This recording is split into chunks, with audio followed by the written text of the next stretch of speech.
Welcome to Blade HQ, everybody. Today's a very special day because it is July 8th, 2024, and on the table we have more fixed blades than folders and even some axes, and that is super exciting. Thank you all for joining us last week in our lives and on our USA Made Knives video and for participating in our 4th of July sale. We had a great time, hopefully you did as well, but now we're all back to work for the rest of the summer, and we're gonna start it off with some Hoffman Blacksmith things. So here we have their 12-inch hatchet. And these are special because instead of the hickory or ash we're used to, these ones have a beautiful flamed maple handle on them. And I must say, I don't know too much about flamed maple as a wood. Generally, I'm a hickory and ash man when it comes to axes. In fact, on I got a used Holtzbrook and I put a Hoffman Blacksmithing hickory handle on it. But in all typical ways of Hoffman Blacksmithing, we have perfect grain orientation. We have a really nice handle with this beautiful flare out the back. It just locks it in. A nice heavy head, but not too heavy. You can still choke up and do the work. And a nice, really sharp convex edge on there. So it's gonna hold really well. It's gonna chop really well. I also love the way they finish the pulls on these axes. Then ears, like this thing feels to me like an American-made axe with all of the trimmings that you loved about the Scandinavians. Very nice leather sheath. These are pretty pricey because this wood is cabinet grade flamed maple, which is not cheap. These are going for $450, I believe. $435, I apologize.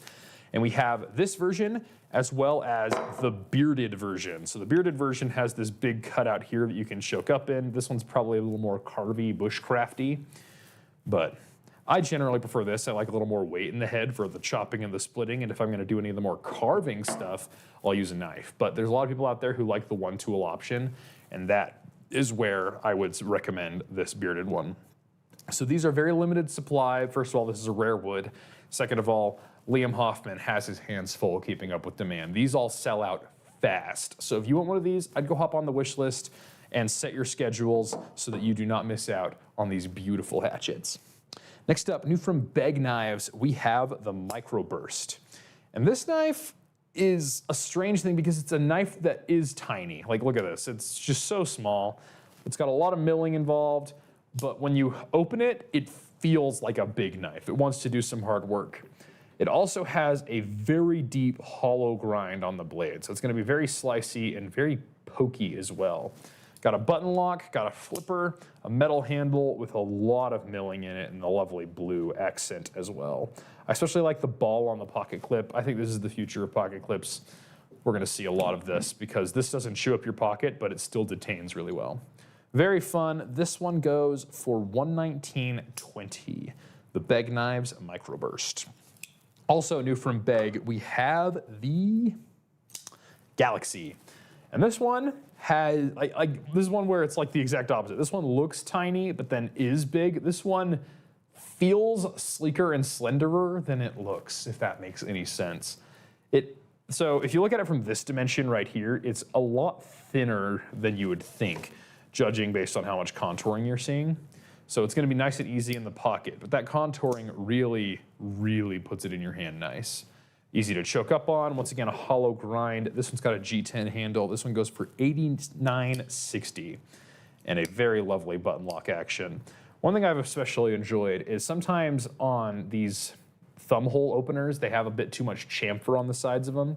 And this one, if you flick it, it actually bites your fingernail. And sometimes when you flick it, you can see it shave a little bit of your fingernail off, like right there.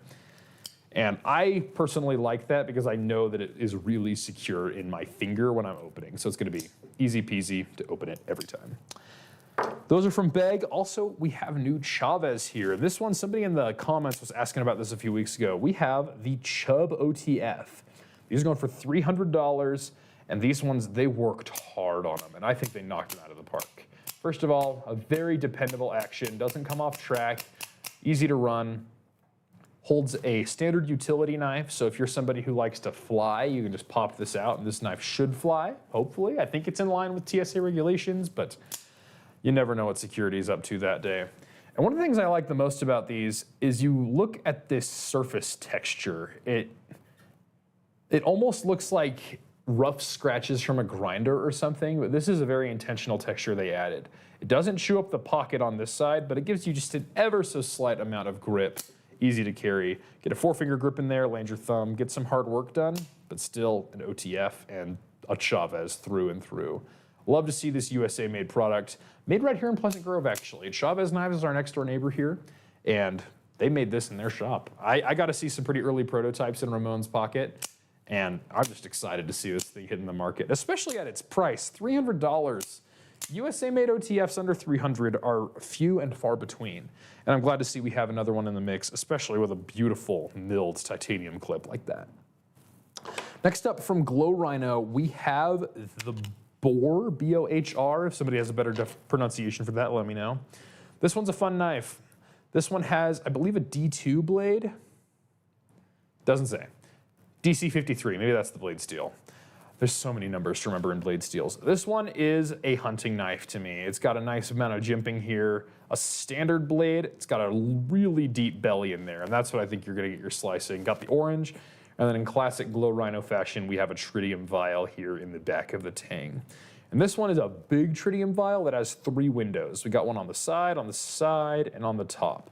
So if you are on a hunt, I know that in hunting, you often are spending time at dusk and dawn. That's when animals are the most active. And if you're hunting at dusk and you nail that trophy, you gotta gut it, you gotta skin it, and it's gonna get dark on you. And if you have tritium in your knife, if you set this down in the middle of the night, you will be able to find that because that tritium will glow no matter what. Very exciting. Got a peel ply textured G10 handle with a different texture. I don't think I've ever seen anything quite like it before. But yeah, it's a fun knife, and we have a Kydex sheath for it that has this belt clip. It's sort of like the half-width one. So it's gonna save some weight and space, which will be coming in handy when you are packing out your animals. Very exciting on the Bohr from Glow Rhino. These are going for $124.99. Next up, we have 3 new variants of Toor knives. So we have the Serpent, we have the Mullet, what a great name, and we have the Valor. And what's special about these particular ones is this G10 handle. We did the heavy metal a little while ago that had the beautiful carbon fiber handles with red liners. Here we have the Patriot, which has the red, white, and blue stacked G10. Now, Toor Knives is made in the USA by veterans. A lot of the knives they make have a battlefield tactical feel to them because that's the work that the people who made them were doing. And I love that we sort of have this because this gray-white handle color doesn't draw too much attention to itself because sometimes when you get those patriotic knives, they're great to carry in your pocket or whatever on 4th of July, but I wouldn't carry them to a war zone because they're kind of loud. But these ones, you get the red, white, and blue. It's as patriotic as you want it to be, but it also, from the front and from the side and everything, it looks the part. It doesn't draw too much attention to itself, and it'll do the job well. Now, let's see what the pricing is. On the Serpent, this one goes for $295, the Mullet is $325, and the Valor is $350. So, USA-made knives, very high quality, ready for a war zone, and now in patriotic G10. Next up, from Essie, we have new variants of the JG5. So this is a James Gibson design, and as you can see, it's kind of a Nessmuk-inspired design. And what we have is we have a couple of new micarta variants. This one's got the burlap micarta, and we also have like a burgundy linen micarta. Very fun, also with the nice leather sheaths. Made by Rowan Manufacturing in Idaho for Essie. This is a great knife all the way around. A very sharp spine. One of the sharpest I've felt. So if you're somebody who doesn't just like to scrape ferro rods, but also likes to scrape wood shavings, especially fat wood for making fires, this will be a very nice thing for you. Also, another thing I like about the JG5 is how slim the handle is back here. So some people don't like that. They feel like it kind of pries their hand open, but I really like how slim that is because it just, like, it allows you to close your hand all the way around it so you got fingers contacting my palm around the knife. It feels really secure to me. Sure, it might not be as comfortable, which is all a matter of subjective opinion, as maybe those thicker handles that you'll find on like the SE6 or SE5, but I really like the thin here. Very nice James Gibson and Essie knives. Next up from Medford, we have the San. And this one is sort of a departure from Medford's style for me, at least. When I see Medford's, I see a distinct design lines as well as sort of a tactical feel. But to me, this feels like a woodsy, survival-y knife. We got a bow drill divot and a G10 handle, CPM 3V blade, and a beautiful USA-made leather sheath. It's nice. I think they did a good job on this one. It is a bit spendy, as all Medfords are, but just so you know, no stone is unturned on this thing. And also, look at the size of the Torx head. That's probably a T30 or T25. Absolutely gargantuan. This one goes for $425. So, if you want a top-of-the-line, ultra everything done for you fixed blade, I'd check out the Medford San. And lastly, we have ProTech knives. And the first is the TR2. And this one's got the rose gold and the Shaw skull inlay. So a long time ago, we carried a bunch of Shaw skulls in the TR2 lineup that had deep milling. So Bruce Shaw would go in and he would mill the skull in, like engrave it deep. And that made for some very, very expensive knives because they were doing it in hardened steel. However, nowadays we have these with the aluminum handles and then a silver skull inlaid. And that makes for these going for $300, which is not bad at all things considered, because Bruce Shaw is still a master engraver, ProTech knives are still USA made, Magna Cut steel, some of the best autos on the market, $300 getting you a Bruce Shaw skull. What a time, seriously. Like, I know that things have been getting a lot more expensive as of late, but the fact that we're getting Bruce Shaw stuff for under $500 is one of life's greatest pleasures. And then lastly, we have the Godfather, and this one's got their beautiful dark green anodization. I don't know who they're talking to or how they're doing it, but this is the best green anodize in the business. I love this color.